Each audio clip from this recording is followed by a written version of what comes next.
Now, they also have means of putting pressure on Israel, and they've succeeded in winning a substantial amount of autonomy. That's not sovereignty, but they have won autonomy, which someday may lead to sovereignty. We don't know.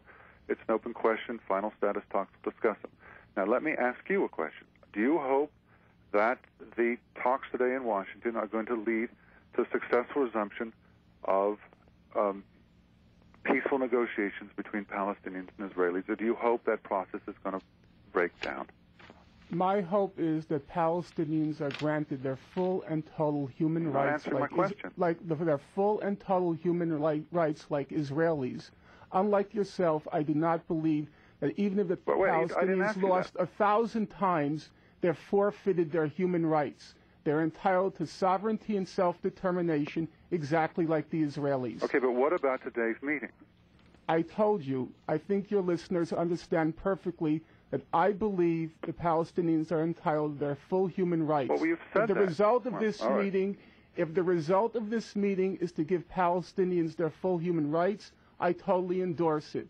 If the result of this meeting is to consolidate the Bantustanization of the West Bank and Gaza, I can't endorse it because I believe in the human equality of Palestinians with Israelis. So you're I'm saying not a that you hypocrite. hope the meeting today fails? If I can interject here, I'd like to ask Mr. Please. Pipes. You originally indicated that you thought President Clinton had jumped very quickly into this meeting without a clear plan. What do you see as the alternative to the negotiations that are occurring in Washington right now?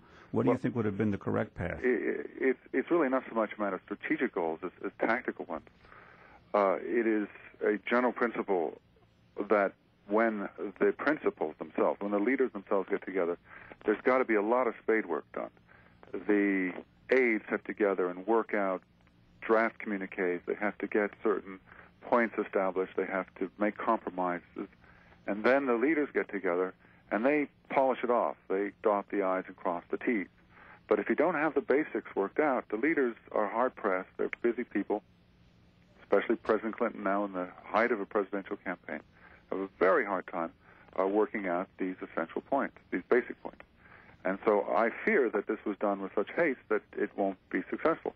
To answer your question, I think the better way would have been to put it off a bit and to make sure that the spade work is done before the leaders get together. I think it's precipitous. It's not a very profound criticism. It's just saying I don't think it's going to work because it's done so fast.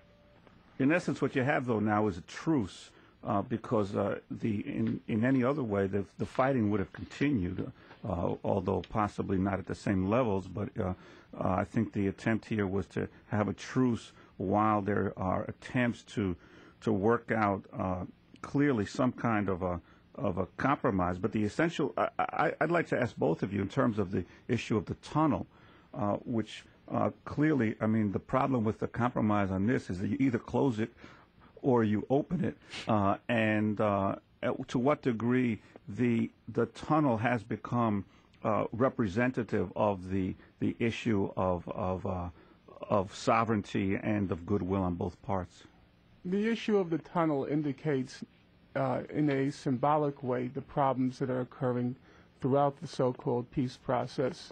The question is, if you notice in all the newspaper headlines and the media coverage generally of the recent events, it all refers to Israel on the edge, violence in Israel, and themes, headlines basically on that theme. The curious point is, no violence occurred in Israel. The violence occurred in Bethlehem. The violence occurred in Nablus. The violence occurred in Ramallah. And the violence occurred in Arab East Jerusalem. They are not Israel. Those are Palestinian lands which were occupied during the June 1967 war, and under international law are occupied land. Nonetheless, it's the Israeli view, as the view of the mainstream media, as the view of the U.S. administration, that everything there belongs to Israel, except these tiny these tiny specks of land, these enclaves, which belong to the Palestinians. The Palestinians get the reservations, the Palestinians get the Bantustans, the Palestinians get the ghettos, and Israel gets everything else. Mr. Netanyahu's actions in Jerusalem are illustrative of that fact. The Palestinians are entitled to nothing. Israel is entitled to everything. Ooh, Daniel Pipes, your response for either to this or to the issue of the tunnel? About the tunnel. I see the opening of the tunnel as essentially a non-event. It is in itself a very minor act. I agree with critics who say that the timing and the manner in which it was done was not intelligent, was not sensible, was not positive, constructive. I don't think it was well done, and I would have a number of other criticisms of the Netanyahu government. That said, it's essentially a non-event. Or to put it slightly differently, there are a whole host of smaller points like this in which the two sides differ that doesn't justify the resorting to force. And that's why I, in my opening statement, laid emphasis not on the tunnels, but on the use of guns. That changes everything. Yet, as a non-event, the Prime Minister Netanyahu is insisting that it will remain open. Well, at this point, once the guns have been resorted to and dozens of people have been killed, to acquiesce would mean to say that force works. All right, anything you don't like, Palestinians, that we do, that we the Israelis do, you can open your guns, you can shoot at us, and we'll acquiesce. You can't do it. Had the gunfire not been shot, then the negotiating process would have continued, and then possibly he could have or would have closed the door, or closed that tunnel door. But at this point, once the guns have been resorted to, it's awfully hard to give in to them. Norman Finkelstein, what do you think? Notice, incidentally, that the issue is only guns when they're pointed at Israel. When Israel resorts to violence, as it did a couple of months in Lebanon, and killed 200 people, that was fine. Do you know why? There wasn't a single Israeli casualty. When Israel shoots Palestinians, in this case 55, on the other side 14 Israelis are killed, the issue is not the Palestinians killed. That's okay.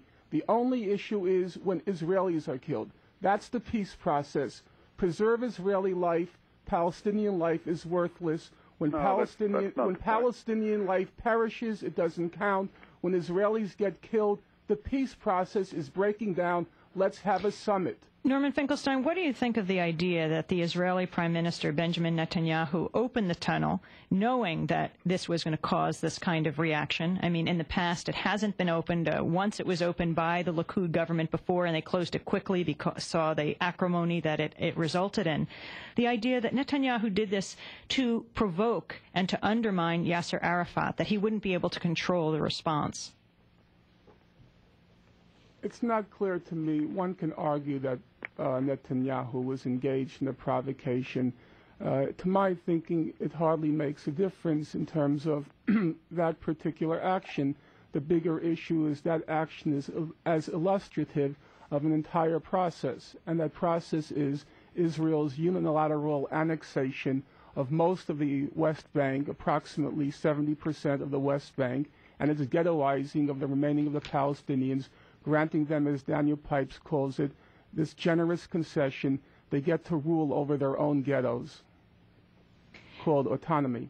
And putting this now into the context of the presidential campaign, which of course we have to do, now Bob Dole is criticizing President Clinton, saying he better not make Netanyahu agree to any concessions, that he shouldn't put pressure on Israel.